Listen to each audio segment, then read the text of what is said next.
ইয়াবসুতুর রিজকা লিমান ইয়াশা। চুরি ডাকাতি ছিনতাই রাহাজানি করে উপরি ইনকাম করে মানুষ বিত্তশালী হতে চায়।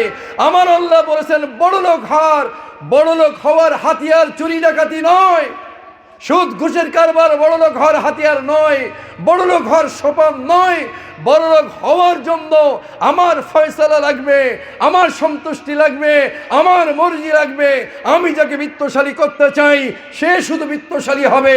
আমি যাকে বিত্তশালী করতে চাই না, 1000 কোটি টাকা যদি চুরি করে খায়, ওই পদ্মা সেতু বলেন, ওই মেট্রো রেল বলেন, ওই সেই পাতাল রোড বলেন, যত 1000 কোটি টাকা যেই মেরে খাক না কেন, ও যে গরিব আজীবন সে গরিবই থাকবে। বলুন তো ঠিক কি ঠিক না?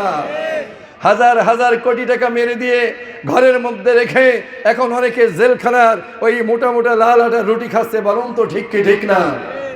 আমার আল্লাহ তাআলা বলেছেন ইয়াবসুতুর রিজকা লিমান ইয়াশা। এই সারা পৃথিবীর যত খনিজ সম্পদ আছে, যত রিজিক আছে, যত ধনভাণ্ডার আছে, সকল ভাণ্ডারের চাবির মালিক আমি আল্লাহ তাআলা। লাহু মাকালিদুস সামাওয়াতি ওয়াল আরদ ইয়াবসুতুর রিজকা লিমান ইয়াশা।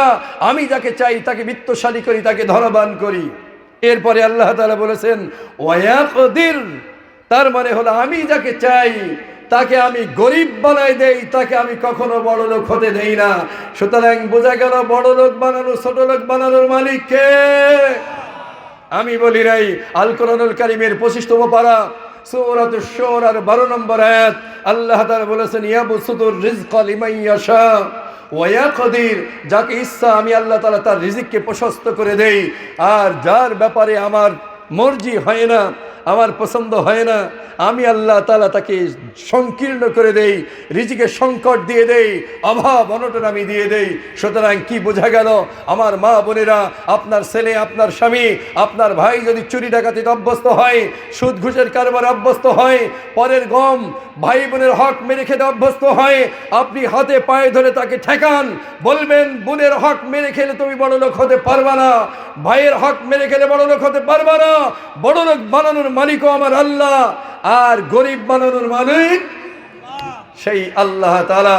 সুতরাং আল কোরআনুল কারীমের এটা সূরাতুশ শুরার 12 নম্বর আয়াত ইয়াবসুতুর রিজকা লিমান ইয়াশা ওয়া ইয়াকদির ইন্নাহু বিকুল্লি শাইইন আলীম।